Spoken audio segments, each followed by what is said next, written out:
Right there, in the house I built with my own hands, my son Mark pointed his finger straight at my chest. He wasn't protecting me. He was yelling, protecting his wife. Don't argue with my wife in her house. That phrase. Her house. 3 little words.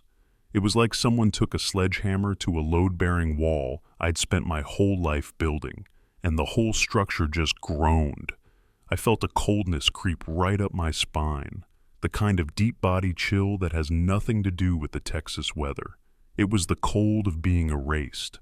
I just stared at his finger, the one pointed straight at my chest, the same finger I once taught how to hold a hammer, how to find the grain of a piece of wood. Hello there, and thank you for listening. My name is Andrew. I'm 65 years old, and I'd bet a few of you tuning in right now are out in your garage, maybe sitting in your own favorite chair, just wondering what in the world happened to things. It feels like the whole rule book got thrown out, doesn't it? If you're out there, maybe give this a like or leave a comment. Let me know what state you're listening from. I'm here in Texas. This story I'm about to tell, it's not an easy one to get through, but it's the truth. And I feel like I have to tell it, because if it's happening to me, it's happening to others. It's about a father, a house, and how you can become a complete stranger in the middle of your own life. It really all started about 6 months after I retired. You see, for 40 years, I was a general contractor. My life had a rhythm, a purpose you could set your watch to. I was used to waking up at 5, to the smell of fresh-cut pine and coffee from a steel thermos. I was used to the sound of a circular saw biting into wood, the shouts of my crew, the satisfying thud of a well-driven nail. I was the guy who solved problems. When I retired, everything just stopped. The noise went away. Annabelle, my wife, she'd passed on a few years prior after a long fight that took the best of her. And the house got real quiet then. But with me gone all day, you could ignore it. Now, the silence was a living thing. It was in every room. I'd lost my purpose. I wasn't Andrew the GC anymore. I was just an old man. A shadow, drifting from the living room out to the workshop and back again. The ticking of the grandfather clock in the hall was the loudest thing some days. I'd spend hours just watching the news on Fox, rearranging my perfectly good craftsman tools for no reason at all, just to feel the familiar weight of them in my hands. I felt useless. I was waiting for something, anything to happen. And then, it did. My oldest boy, Mark, called and said he and his new wife, Chloe, were thinking of moving in. He couched it in care. "We want to be there to help take care of you, Dad." I knew what it really was. They were drowning in student debt and needed to save up for a down payment on a place of their own. I was fine. I had my pension, Social Security, and I owned this house outright, every last brick and board. I didn't need taking care of. I've always been a believer in self-reliance, in pulling your own weight. But, Lord, I missed my son, and I thought, well, it might be nice to have some life in these quiet halls again, to hear footsteps that weren't my own. I was wrong. Chloe didn't just move in, she executed a quiet invasion. She was modern, fast-paced, all about efficiency and appearances. And from the first day, I felt like my very presence, my history, was an inconvenience to her. She didn't talk to me, she talked through me, her eyes already on the next thing, her words aimed at Mark even when I was the one who'd spoken. She would ignore me, systematically. It wasn't loud or aggressive. It was quiet, polite, and absolutely devastating. The first front was the living room. Against the far wall, there's an oak bookshelf I built myself, back when Mark was just a boy learning his multiplication tables. It wasn't just furniture. It held the physical evidence of my life, a framed picture of me shaking the mayor's hand after we finished the city library ahead of schedule, my 20-year service award from the union, my master builder's certificate in a heavy frame, my legacy, I suppose. One afternoon, I came home from a supply run to Home Depot, and the shelf was completely bare. I found Chloe in the hall, carrying a cardboard box overflowing with my things. "Oh," she said, with a bright artificial smile that didn't reach her eyes. "I'm just putting these dusty things in storage. We're going for a more minimalist look." Then she said the word. "They're a little outdated. They don't really fit the new aesthetic." Outdated. That word didn't just sting, it was a verdict. She wasn't just clearing a shelf. She was judging my life's work as irrelevant. She was packing my history into a box to be hidden away. Then she came for my recliner. It's a big, comfortable, lazy boy, the kind you sink into. Annabelle had saved up and bought it for me for Christmas back in '98. A surprise. The leather is worn smooth in places, cracked in others, but it holds the shape of me.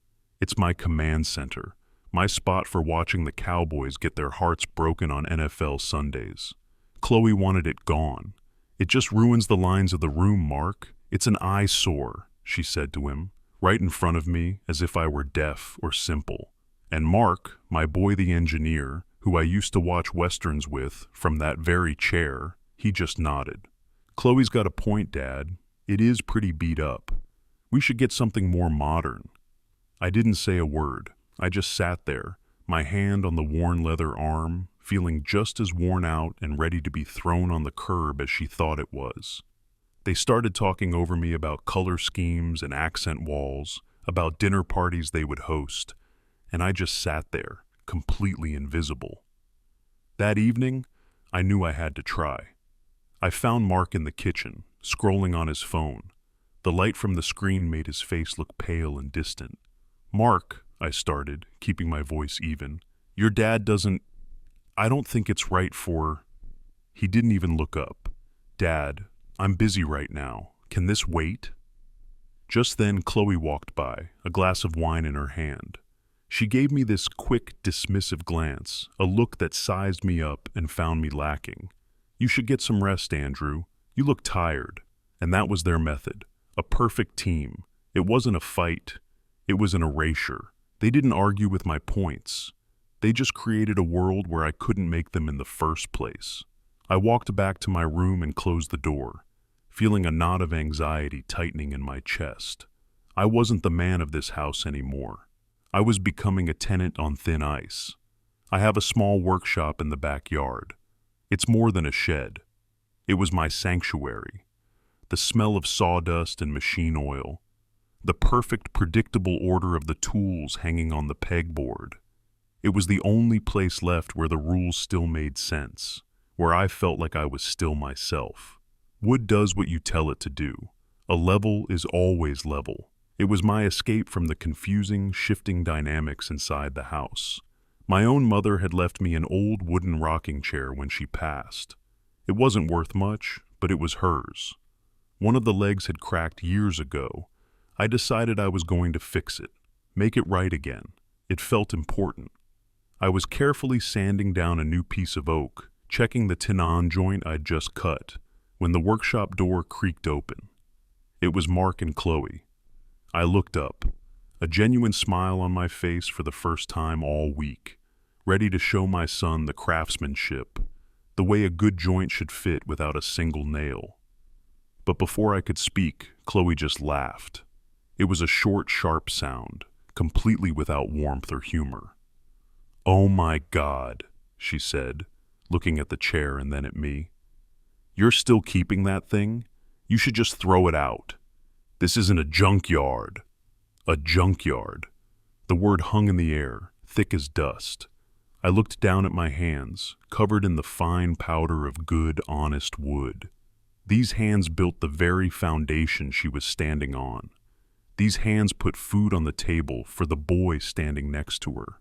I looked at Mark, waiting, praying he'd say something, anything, but he just stood there. He didn't defend me. He didn't defend his grandmother's memory. He just looked away toward the wall of tools as if he was suddenly fascinated by a set of wrenches, as if he was embarrassed by me. I felt the hot blood rush to my face. I've always been a proud man. My work, my name, It meant something. But in that moment, I felt small. I felt dirty. I felt like a piece of scrap in my own workshop. I set my sanding block down on the workbench, real gentle-like, because my hands were shaking. I didn't say anything back. There were no words. There was just the shame of it, burning me up from the inside out, right there in front of my boy. Later that evening, long after Chloe had gone to bed, I waited for Mark in the kitchen. The house was finally quiet. He was getting a glass of water. I had to say something. "Mark," I said, my voice barely above a whisper. "Chloe, she shouldn't have said that. Not about your grandmother's chair." Mark didn't turn around right away. He finished drinking his water, set the glass in the sink with a soft clink, and then let out a long, impatient sigh. It was the sound of a man whose patience was completely gone. "Dad, you're starting again," he said, finally turning to face me. "You're always finding a way to blame her." I was floored. "Blame her? Mark, He cut me off, his voice firm. "You're just being too sensitive. You're retired.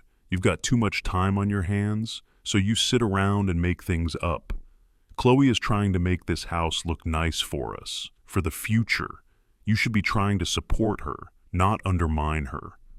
I walked back to my room like a man in a trance. His words echoed in my head, louder than any insult Chloe could dream up. Too sensitive. Making things up. For a man of my generation, being called sensitive is like being called weak. It's a dismissal of your entire character. And what he said hurt more than anything because what if he was right? What if I was just becoming a grumpy old man who couldn't handle change? I stood in front of my bedroom mirror and looked at my reflection. I saw a tired face, lines around my eyes that seemed deeper than they were yesterday. I started to question my own mind. Was I imagining the coldness in her tone? Was I misinterpreting the dismissive looks? Was this feeling in my gut my fault, not theirs? That was the moment the real damage began. They weren't just taking my space anymore. They were starting to take my reality, making me doubt the evidence of my own senses. Chloe started a new tactic after that. It was brilliant in its cruelty. She'd be talking and laughing with Mark in the living room, telling him about her day at the office in this loud, cheerful voice. But the second I walked into the room, she would go completely, instantly silent. They'd exchange a look, a tiny, flickering glance that said everything. And then Mark would turn to me with a polite, strained smile. "You need something, Dad?" Like I was a waiter who had interrupted their private dinner. They created a bubble around themselves right in front of me, one I couldn't penetrate. They talked about new restaurants I'd never go to, Netflix shows I'd never heard of, using acronyms and slang that felt like a foreign language. I was being systematically, politely, and completely isolated in my own living room. From that point on, I started to retreat for real. I learned her schedule. I made an effort to avoid her. If she was in the kitchen, I'd go out to the workshop, even if I didn't have anything to do out there. If she was in the living room, I'd stay in my bedroom with the door closed. I stopped trying to make eye contact with her. I didn't want to cause another incident. I just wanted peace. I became passive, resigned. I felt like I was walking on a floor made of eggshells in the house I'd built with my own two hands. A deep sense of powerlessness, a feeling I'd never known in my life, began to settle into my bones. I just wanted to be invisible to them. And it seemed I was finally getting my wish. I have high blood pressure. It's nothing unusual for a man my age, just a fact of life, like creaking knees in the morning, or needing a stronger pair of glasses to read the fine print on a contract. Annabelle had always been the one to stay on top of it for me. She was my memory when mine was cluttered with lumber prices and building codes. She'd put my pill out with my morning coffee, a small, silent act of love. And she was the one who would make the regular run to the CVS pharmacy to pick up the refills. Since Mark and Chloe moved in, Chloe had enthusiastically taken over the grocery and pharmacy runs. It seemed efficient, a part of her modern, organized way of doing things. So, when my bottle of lisinopril was down to the last pill, I gave it to her. "If you don't mind grabbing this next time you're out," I said, feeling a little awkward about it. She gave me that bright, accommodating smile, the one that never quite seemed genuine. "Of course, Andrew. I'll add it to my list." 3 days later, the bottle on my nightstand was empty. I waited a full day, not wanting to be a nuisance, telling myself she was just busy. Finally, that evening, I caught her in the hall. "Chloe," I said softly, "did you happen to get to the pharmacy?" She stopped and tapped her forehead in a theatrical gesture of forgetfulness, her eyes wide. Oh my goodness! It completely slipped my mind with everything going on at work. "I am so sorry. I promise I'll get it tomorrow for sure." But tomorrow came, and the pharmacy bag on the counter held only her vitamins and some fancy shampoo. The day after that was the same. A week passed, an entire week without my medication. I started to feel the old familiar signs creeping back in. A dull, persistent throb behind my eyes when I bent over. A feeling of pressure in my chest when I walked from the workshop up to the house. My heart, which was usually a steady, reliable drumbeat, would sometimes do this little flutter, a nervous, unsteady rhythm that made the world feel off balance for a second. I didn't dare ask her again. The thought of it filled me with a specific kind of shame, the kind that eats at you when you have to ask for something you've always been able to provide for yourself. It's the fear of dependency, and let me tell you, for a man who has built his life on being the reliable one, that fear is a heavier weight than any physical pain. Finally, I couldn't take the risk anymore. I got in my old Ford truck and drove to the CVS myself. A hard October rain was coming down, the kind that slaps against the windshield so fast the wipers can't keep up, blurring the world into streaks of gray and red taillights. The drive felt long and treacherous. When I got back, my jacket soaked through and dripping water all over the welcome mat, Chloe saw me from the kitchen. "Oh, you were able to go yourself?" she said, her voice dripping with a false, syrupy concern. "That's wonderful. I was so worried about you. I was going to go first thing in the morning." She said it with that same smile, but I saw something else flicker in her eyes. She hadn't forgotten. This wasn't a mistake. This was a lesson. She had wanted me to know, in no uncertain terms, that even my own health was now in her hands, subject to her schedule and her whim. That wasn't an isolated incident. A series of small, maddening things started to happen, little impossibilities designed to make me feel like I was losing my grip. The TV remote, which for 15 years had lived in its own worn spot on the end table right next to my lazy boy, would suddenly vanish. After a frantic search, it would reappear on top of the tall bookshelf, a place I couldn't reach without a step stool. My reading glasses, the ones I always left by the coffee pot on the kitchen counter, would end up inside the spice drawer, nestled behind the oregano and garlic powder. Each time, I'd spend 10 minutes patting my pockets, searching the counters, feeling my frustration mount, feeling like a doddering old fool. And each time, Chloe would be the one to find it. "Here they are," she'd say, her voice full of that condescending pity. "You're getting so forgetful, Andrew. You have to be more careful." She started to take control of my plate too, another front in her quiet war. I'm a simple man with simple tastes. I like my Folgers coffee in the morning, black and strong, and a piece of simple white toast with butter. That's it. But Chloe began a campaign of health improvement. She threw out my can of Folgers and replaced it with some organic fair trade blend that came in a fancy bag and tasted like bitter dirt. "It's much better for your heart, Andrew," she'd announced cheerfully. The white bread vanished from the pantry, replaced by a dense, grainy loaf that felt like chewing on a birdseed brick. "You need the fiber at your age," she'd explain, as if teaching a child. One afternoon, I drove to the Kroger myself, a small act of rebellion, and bought a nice thick steak, something I'd been craving. When she saw it in the refrigerator, she let out a theatrical sigh and shook her head sadly at Mark. "I'm just trying to keep your father alive a little longer," she said, loud enough for me to hear from the living room. She was stripping away my agency, one simple pleasure at a time, and framing it as an act of selfless love. The worst part is, the constant low-level gaslighting started to work. I began to believe I really was forgetful. I'd second-guess myself constantly. Did I leave the remote there? Maybe I did put my glasses in that drawer. I grew timid in my own home, afraid of doing the wrong thing, of misplacing something, of being a bother. I caught myself developing a strange habit. When I was alone in my workshop, sanding a piece of wood or just sitting on my stool in the quiet, I'd find myself rocking. Just a gentle back and forth motion, an unconscious rhythm to soothe an anxiety I couldn't name. I became completely passive. When Mark and Chloe announced they were painting the warm, off-white living room, a dreary battleship gray that sucked all the light out of the space, I just nodded.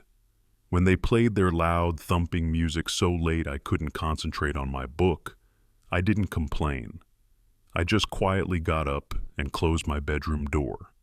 The house wasn't mine anymore. It was her stage, and Mark was her most devoted audience member. He had once been my boy, the kid I took fishing, the one whose Little League games I never missed. Now, he was a stranger who lived in my house.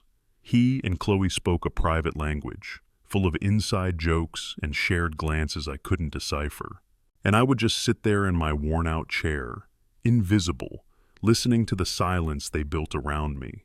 And that silence, I learned, was louder and more painful than any shout could ever be. Annabelle, my wife. She wasn't just my wife. She was my partner, my teammate, in everything. She had a spirit that loved to create, a quiet strength in her hands. She even enjoyed woodworking. When I was building this house from the ground up, clearing the land and framing the walls, she was right there with me, hammering nails, offering a steady hand. She built the birdhouse that still hangs on the big oak tree in the yard, the one the bluebirds come back to every single spring. With her own hands, she built the little bookshelf that went in our son's room when he was small. For one of our anniversaries, I bought her a small, beautiful tool set of her own. The case was made of solid oak, with dovetailed corners and brass fittings. And I'd had her name, Annabelle, carved right into the lid in elegant script. Since she passed, I've kept it on the mantelpiece, right over the fireplace. It wasn't just a decoration, it was a sacred thing. It was a symbol of every single thing we had built together, both with our hands and with our lives. It was the last, best piece of her that I had. One Saturday morning, I was sitting in my recliner trying to read the paper when I saw Chloe pick up the toolbox. She held it with a look of distaste, turning it over in her hands as if it were something she'd found at a flea market. "This old box," she said to Mark, who was standing nearby looking at his phone, "it really clashes with the new mantel decor. It's so rustic. I think I'll donate it." The air went out of my lungs. A white-hot flash went off behind my eyes. I pushed myself up out of the chair, my knees groaning in protest. "No," I said. My voice was a dry, rusty croak I barely recognized. "No, put it down." Chloe turned, a look of genuine surprise on her face, as if a piece of furniture had just spoken. It was the first time I had raised my voice, the first time I had directly defied her in months. "What's the matter, Andrew? It's just an old box." "That was Annabelle's," I said, and I could feel a tremor starting in my voice. A rage I had kept locked down for so long was beginning to break free. "That was my wife's. You don't touch it." I started to walk toward her, my only thought to get the box back, to protect it from her. Chloe instinctively clutched it to her chest, pulling it away from me.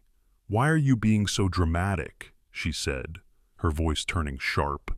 "The woman is gone. Keeping all this old stuff around is just clutter." She said it so casually, so dismissively. Clutter. The memory of my wife, the love of my life, the mother of her husband, was reduced to a piece of clutter. That was the moment Mark finally stepped in. But he didn't step in to defend me. He didn't step in to defend the memory of his own mother. He moved with a speed that shocked me, placing himself directly between me and Chloe, a solid wall of betrayal. He's taller than me now, broader in the shoulders, and for the first time in his life, he looked down at me, his face a mask of cold fury.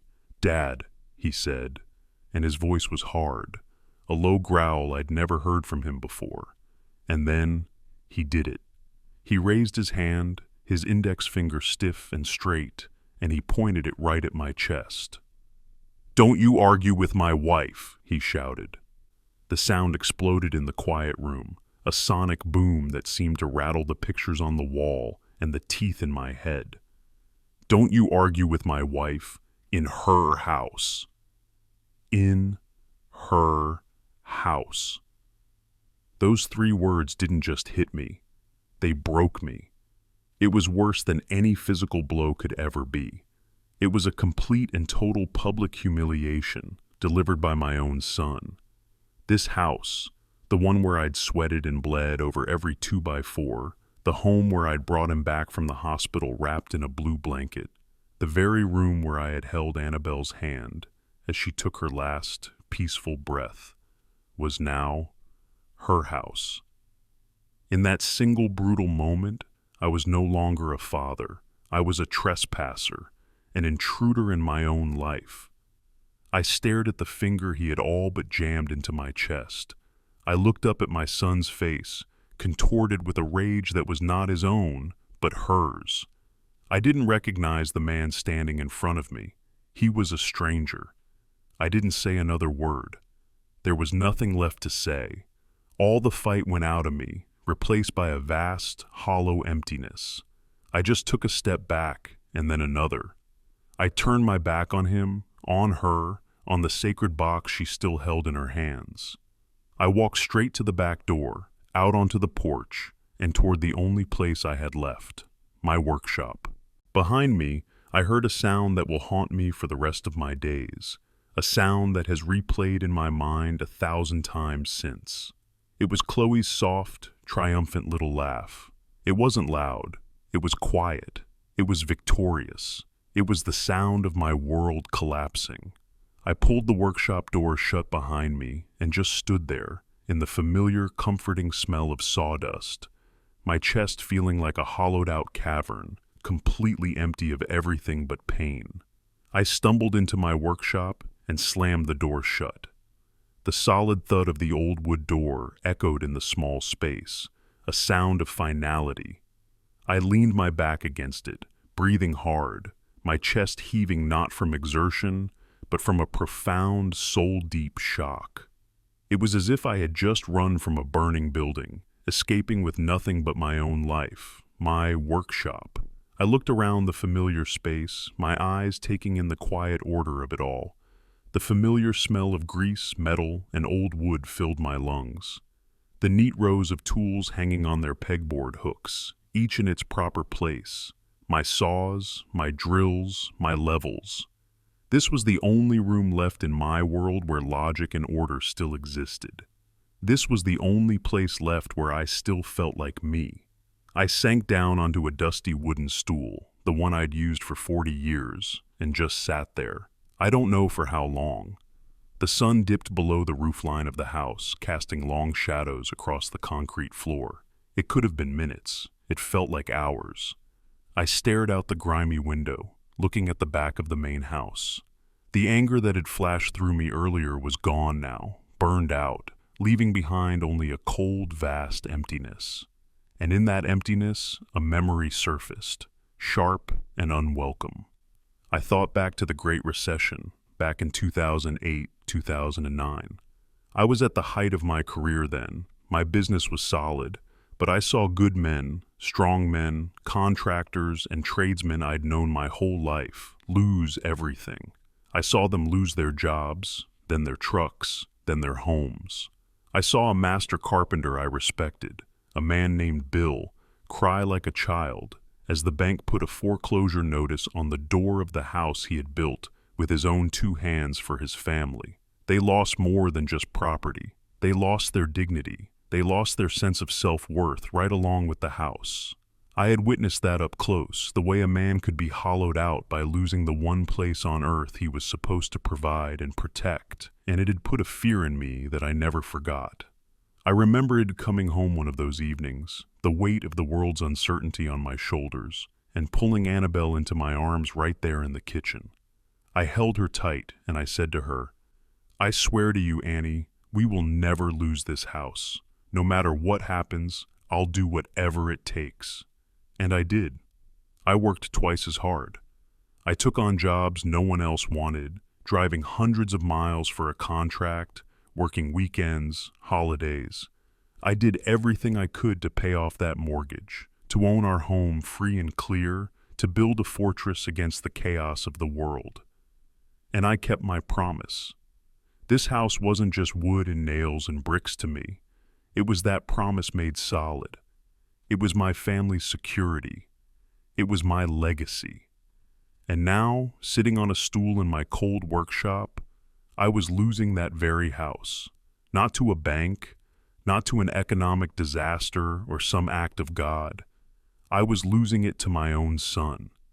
He had taken it from me, not with a legal document, but with 3 words: in her house.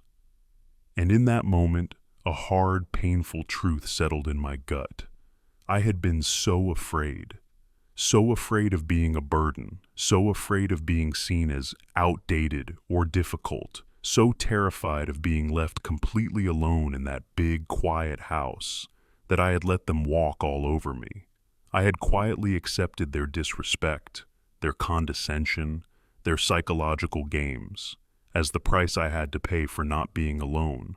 I had traded my self-respect for the illusion of family, and I realized, with a clarity that was as calm as it was absolute, that I would rather be completely and utterly alone than be treated like an invisible man. The self-reliance that had been hammered into my bones over 65 years, the stoicism I had learned from my own father, it finally rose up from the depths. It wasn't a hot rage. It wasn't a desire for revenge. It was a cold, clear certainty. I was not a victim. I was the owner of that house. I was the man who had kept his promise to his wife. My name is Andrew Miller, and I would not let them define who I was, not anymore.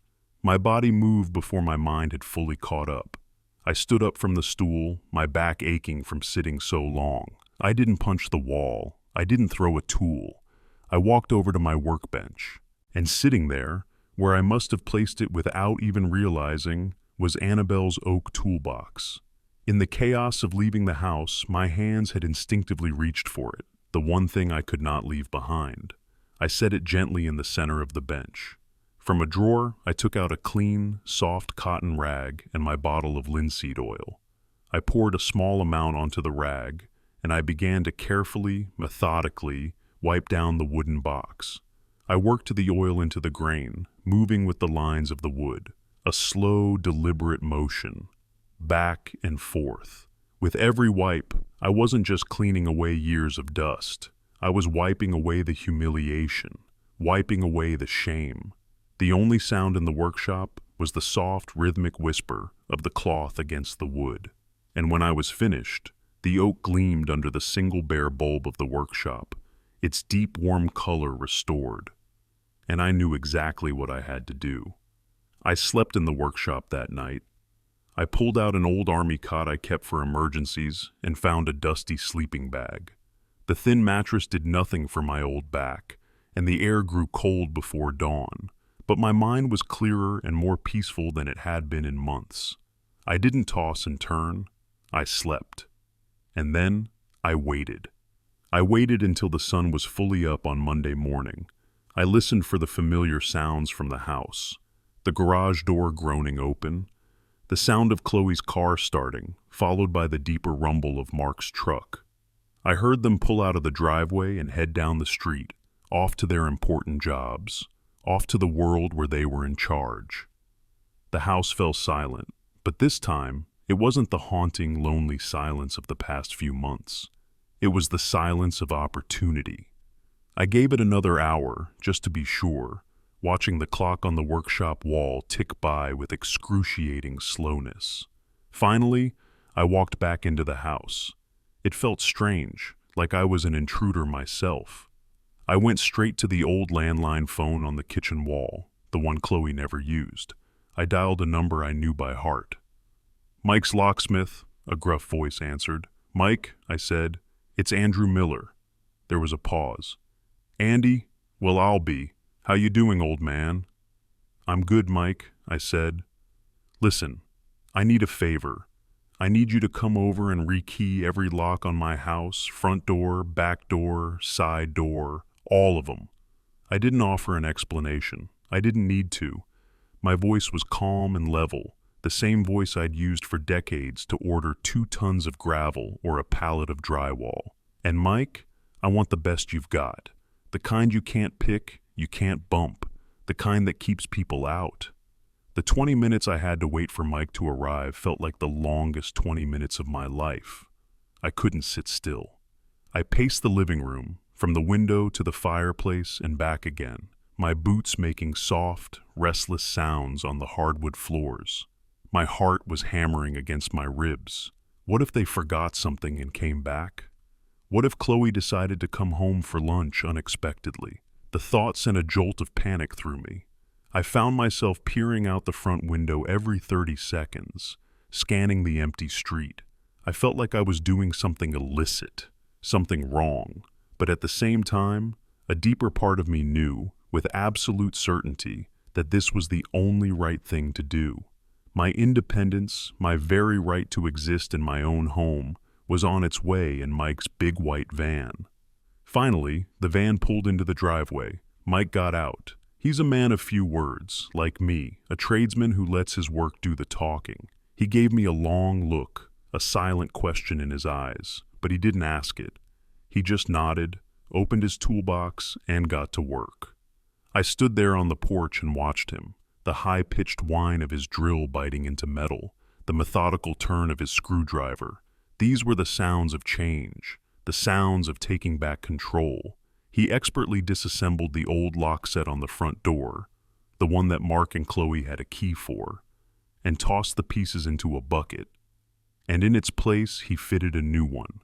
A heavy, solid brass deadbolt that gleamed in the morning light.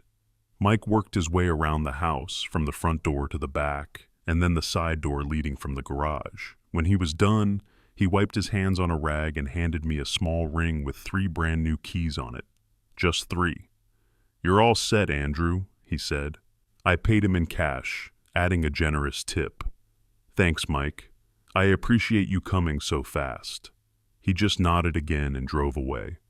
I stood there for a long moment, alone on my front porch. I took one of the new keys from the ring. It felt heavy and substantial in my hand. I slid it into the new lock. It fit perfectly, without a hint of wobble. I turned the key, and I heard a sound, a solid, definitive, powerful click. It wasn't just a sound, it was the sound of security, the sound of a boundary being drawn. It was the sound of this house, once again, being mine. I stepped inside and turned the deadbolt from the inside, hearing that same satisfying click echo in the empty hall. I took a deep, long breath. The air in the house suddenly seemed cleaner, lighter. I walked over and sank into my lazy boy, feeling the reassuring weight of the new keys in the pocket of my Levi's jeans. There's a powerful feeling that comes from fixing something yourself, from protecting what's yours with your own 2 hands. I wonder if you've ever felt that, you men listening out there. Have you ever felt that doing a simple job around the house, fixing a leaky faucet, mending a fence, is the best way to feel like you're still you? Let me know what you think in the comments. I knew they usually got home around 5:30. I was sitting in my recliner, not reading, not watching TV, just listening to the quiet hum of the refrigerator. Right on schedule, I heard the crunch of tires on the gravel driveway as Chloe's SUV pulled up. A car door slammed. Then, the sound I had been waiting for. The scrape of a key sliding into a lock. A jiggle, a pause. Another jiggle, more forceful this time. It was followed by the sound of the doorknob being twisted back and forth, violently. Then Chloe's voice, sharp and laced with irritation, cut through the evening air. "Mark, what the hell is this?" I heard Mark's heavier footsteps jogging up the porch steps. He tried the key. I heard him put his shoulder into the door once, a dull thud against the solid wood. Then my cell phone, sitting on the end table beside me, started to ring. The screen lit up with Mark's name. I looked at it, and I let it ring. It rang 5 times before going to voicemail. A few seconds later, my phone buzzed with a text message. I didn't need to read it. I knew what it said. "Dad? What are you doing? Open the door." I didn't reply. The phone immediately started ringing again. This time I picked it up. I pressed the green button to answer, but I didn't say a word. I just held the phone to my ear and listened to the silence. "Dad!" Mark's voice exploded from the other end, strained with anger and disbelief. "What kind of game are you playing? Did you change the locks? What is wrong with you? Are you doing this to make me feel guilty?" The accusations came fast and furious, a torrent of blame. "You're tearing my marriage apart, you know that? All because you have to be so damn selfish." I remained silent, just listening to his ragged, angry breathing on the other end of the line. The word hung in the air between us. Selfish. Finally, after I let the silence stretch out until it was uncomfortable, I spoke. And my own voice surprised me. It was calm. It was steady. It was a voice I hadn't heard from myself in a long time. "Selfish?"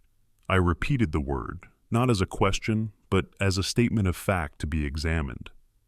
"You call protecting my own home, my own property, selfish?" There was a stunned silence from his end. He had expected me to yell, to cry, to fold as I always had. He wasn't prepared for this quiet strength. "Dad, you can't do this," he finally stammered, his anger replaced by a desperate frustration. "Our things are in there, Chloe's things. We live here." And that was the opening I needed. "No, son," I said, my voice still perfectly level. "You stayed here. This is my house." And with that, I ended the call. I set the phone down on the table. It stayed quiet. Outside, I could hear their muffled, angry voices arguing on the lawn, then the sound of car doors slamming and an engine revving before tires squealed on the pavement as they drove away. For a single, terrifying moment, a wave of guilt and panic washed over me. What have I done? I just kicked my own son out of my house. The primal fear of being old and alone, the very fear that had allowed this all to happen, came rushing back.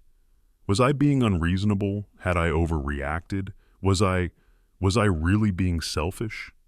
The seeds of doubt he had planted were already trying to take root. Right then, as if on cue, the phone rang again. I flinched, thinking it was Mark, ready for another round. But the name on the screen was David. David is my youngest. He lives out in Arizona, works for a big construction firm out there, following in his old man's footsteps in his own way. I took a breath and answered. "Dad," he said, and his voice was tight with worry. "Mark just called me. He sounded frantic." "What's going on?" "He said you locked him out of the house." I closed my eyes. I took a deep breath, the first clean breath I'd felt I'd taken in a year. And I told him. I told him everything, starting from that first day. I told him about the bookshelf, the recliner, the constant draining feeling of being invisible. I told him about the blood pressure medication. And then, my voice cracking for the first time, I told him about his mother's toolbox. There was a long silence on the other end of the line. A silence so complete I thought for a second the call had dropped. But then David spoke, and his voice was as hard and solid as a steel beam.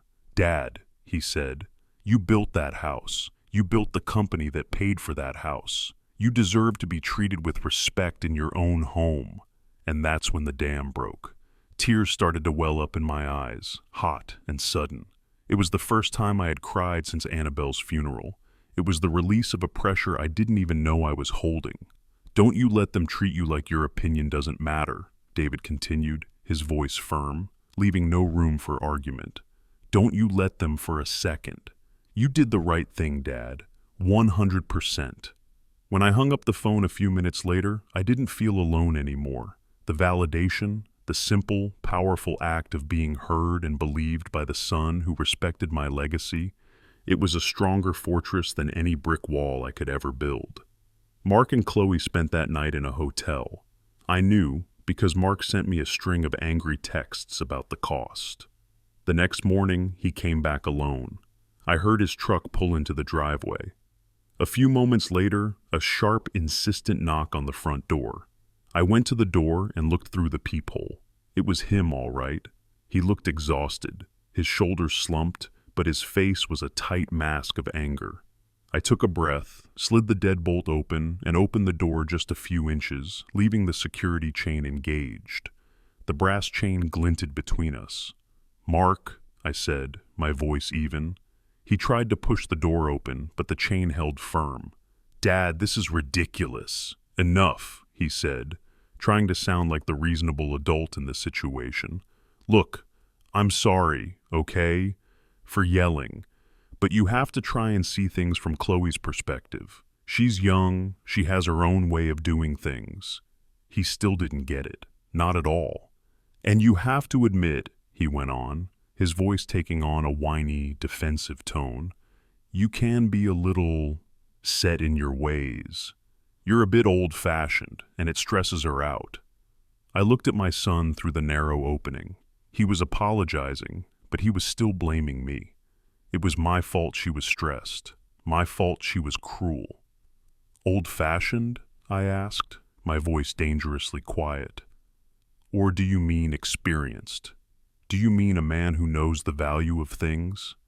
I'm not opening this door, son, until you understand the difference." I closed the door in his face, ignoring his frustrated shout of "Dad" from the other side. And in that moment, I realized something. Mark wasn't the mastermind behind this. He was a victim of her manipulation too, but his weakness, his refusal to stand up for his own father, was the weapon that had hurt me the most. 2 days passed in quiet solitude. I made my own coffee, strong Folgers. I cooked myself a steak for dinner. I sat in my recliner and watched a whole season of some show on Netflix without a single interruption. It was peaceful. It felt right. Then, on the third day, there was a new knock on the door. This wasn't Mark's knock. This was an aggressive, angry banging, the kind that says, "I know you're in there." I went to the peephole. It wasn't Mark. It was a woman I didn't immediately recognize, her face twisted in a scowl. Then I placed her, Sarah, Chloe's younger sister. She looked like Chloe, but where Chloe was sharp and polished, Sarah looked hard and brittle. I did the same routine. Deadbolt unlocked, door opened a crack, security chain in place. She didn't bother with a greeting. She just glared at me through the opening. "Who do you think you are?" she hissed, her voice dripping with venom. "You're just a stubborn old man making my sister's life a living hell." I said nothing. I just stood there and let her talk. "You think this is some kind of power move? You think this is impressive? You're destroying their happiness, all for your own selfish pride." She let out a short, mocking laugh. "My sister has had to put up with your backwards, old-fashioned nonsense for months, and this is the thanks she gets?" Then she leaned in closer to the crack in the door. Her eyes narrowed, and she delivered the blow she had come to deliver, the one aimed straight at the deepest fear of every person my age. "You just stay in here and hug your precious house," she snarled. "You're going to die alone in it. You know that? Completely alone. Die alone." The words seemed to echo in the hallway after she had spun on her heel and stormed away. She knew exactly where to strike. The fear of isolation. The terror of being abandoned. She wanted me to feel that fear, to let it overwhelm me, to make me surrender. She was gone. I closed the door and slid the deadbolt home. The click was a reassuring sound, but her words still hung in the air. Die alone. Old-fashioned. They keep using that word. Old-fashioned. It's a word meant to hurt more than a punch. It's meant to dismiss a lifetime of experience. Is that what getting older means? Becoming obsolete? Or does the wisdom we've gathered over 70 years still have value? I'd really like to know what you all think about that. Tell me in the comments. A full week went by. An entire week of solid, uninterrupted silence. I knew from the angry texts Mark had sent early on that the hotel was bleeding them dry. Their meticulously planned life, their budget, their routine, it had all been thrown into chaos. And I was alone in my house. I spent the time trying to reclaim my space and myself. I cleaned and organized my workshop until every tool gleamed. I cooked myself a thick steak just the way I like it, medium rare. I sat in my recliner and watched old war movies, the classics, without anyone telling me they were too loud or too slow. But I wasn't happy. The house was too quiet again. But now it was a different kind of quiet. It was the quiet of absence, of loss. This victory, if you could even call it that, tasted bitter. I had won back my house, but in the process, it felt like I had lost my son for good. On Friday night, my phone rang. The screen lit up with his name, Mark. My heart gave a painful lurch. I just stared at the screen, at the picture of him from a fishing trip years ago, smiling, holding up a small bass. Should I answer it? Or should I let it ring, let him feel a little more of the silence he and his wife had so expertly used against me? A part of me, the wounded part, wanted to punish him. It wanted him to hurt the way I had hurt. But the father in me, the part that had taught that boy to ride a bike and bait a hook, just couldn't do it. My self-reliance had returned, but it hadn't made me cruel. With a deep sigh that seemed to come from the soles of my feet, I answered the call. "Dad?" His voice was slurred, thick with alcohol and something else. Then I heard a choked sob. "Dad, I'm so sorry." He was crying, not the frustrated tears of a man not getting his way, but the broken sobs of a lost little boy. "Chloe, she, and I don't know what to do anymore, Dad. I'm stuck in the middle of this whole thing. I never wanted to lose you. I've always looked up to you." I just listened, my own throat tightening. I listened to my son, the engineer, the man with a plan for everything, completely fall apart over the phone. I didn't feel a shred of triumph. There was no satisfaction in hearing him so broken. There was only a profound, bottomless sadness for him, for me, for the family we were supposed to be. This was the boy I had raised, the one I loved. He had been weak. He had failed as a son, and he had failed as a man, letting his wife fight his battles, letting her disrespect his own mother's memory, but he was still my son. "Mark," I said, and my voice was softer than I intended. "Come home. But come home alone." I ended the call before he could argue or ask questions. I didn't sleep well that night, waiting. The next morning, the doorbell rang. I went to the door, expecting to see my son. I opened it, but it was Chloe, standing there by herself. She wasn't wearing any makeup. Her hair wasn't perfectly styled. Without her usual armor of confidence, she looked smaller, younger, and she looked terrified. Can I come in?" she asked, her voice barely a whisper. I hesitated for a second, then stepped back and opened the door wider. She walked into the middle of the living room, the room where it had all started, and just stood there, looking at the floor. I'm sorry," she finally whispered. "I didn't mean—" "No, that's not true. I did mean to." I waited, staying silent, letting her find the words. She finally looked up at me, and her eyes were filled with tears. "I was jealous of you," she said, the words tumbling out in a rush. "I was jealous of the way Mark looks at you," she confessed, her voice cracking. "It was always, 'My dad built this,' or 'My dad taught me that.' You were this legend in his mind. You have everything. This legacy, this house that you built, his complete and total respect. He worships you."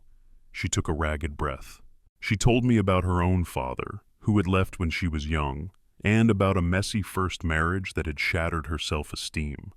I wanted this to feel like my home, too. I wanted to feel like I was important to him, like I mattered as much as you did. So I tried to erase you. I thought if I could just push you out of the picture, then maybe he would finally see me. So that was it. The truth. All the cruelty, all the calculated little cuts, all the abuse. It hadn't come from a place of strength or malice. It had come from a place of deep, gnawing insecurity. It was the desperate act of a person who felt so small, the only way she knew to feel big was to make someone else feel even smaller. Mark came home that evening. He walked in the door and stopped, looking haggard and lost. He saw Chloe sitting silently on the sofa, and he saw me standing by the fireplace, waiting. "Mark," I said, my voice steady. He crossed the room in a few steps and wrapped his arms around me, burying his face in my shoulder. "Dad, I'm so sorry. I was an idiot. I was a terrible son," he mumbled, his body shaking with guilt. I patted his back, a gesture I hadn't made in years. "Yes, you were," I said, not with anger, but with the simple finality of the truth. "You were a terrible son. I didn't need to punish him. Life and a week in a cramped hotel room had already done that. The same went for Chloe." "Sit down," I said, gesturing to the sofa. They sat down next to each other, looking like two kids in the principal's office. I remained standing. I was the man of the house again, and it was time to re-establish the rules. I didn't shout. I didn't need to anymore. My authority wasn't in the volume of my voice. It was in the weight of my words. "I accept both of your apologies," I began, letting the words settle in the quiet room. "I'm willing to move forward, but things are going to be different now. Things are going to change. First thing," I said, looking from one to the other, "let's be perfectly clear. This is my house. You are welcome here. You are welcome as my guests, and you are welcome as my family. But you are living under my roof. This is my house." Mark nodded eagerly. Chloe, looking at her hands in her lap, nodded too. "Second," I continued, "the legacy in this house, the pictures on the wall, the memories, the things that belong to Annabelle, they will be treated with respect, period." I gestured with my chin toward her toolbox, sitting proudly back on the mantelpiece, gleaming in the lamplight. "Third, and this is the most important one," I looked Mark straight in the eye, then Chloe. "In this house, we do not shout. We do not insult each other. We do not use sarcasm as a weapon. And we do not ever make another person feel invisible." I let the rule hang in the air. Every person in this house gets a voice. Every opinion gets to be heard, respectfully. I looked at Mark. "That includes my opinion." Then I looked at Chloe. "And that includes yours." They agreed. Of course they agreed. They had nowhere else to go, and they had finally seen the damage they had caused. Later it gave them a new key to the front door. This wasn't a victory parade. There was no celebration. It was a reset, a course correction. Life isn't a movie with a perfect ending. People, even your own kids, will disappoint you, but the foundation has to be solid. My house, I realized, wasn't just built on concrete and wood. It was built on a foundation of respect. And I'd had to remind them, and in the process, I'd had to remind myself of that simple, powerful truth. And today, as I tell you this story, I'm sitting in my lazy boy. Annabelle's toolbox is still on the mantle. Things aren't perfect, but they're better. Sometimes Chloe and I work in the garden together. Sometimes Mark and I will actually sit and watch a whole Cowboys game, just the two of us. It isn't always easy, but we're trying. We're rebuilding. I wanted to tell my story, not for your pity, but for anyone out there who is being made to feel old-fashioned or invisible in their own life. Your wisdom has value. Your experience matters. Never let anyone take your dignity from you, and never ever let anyone tell you that you aren't the king of your own castle. Thank you for listening.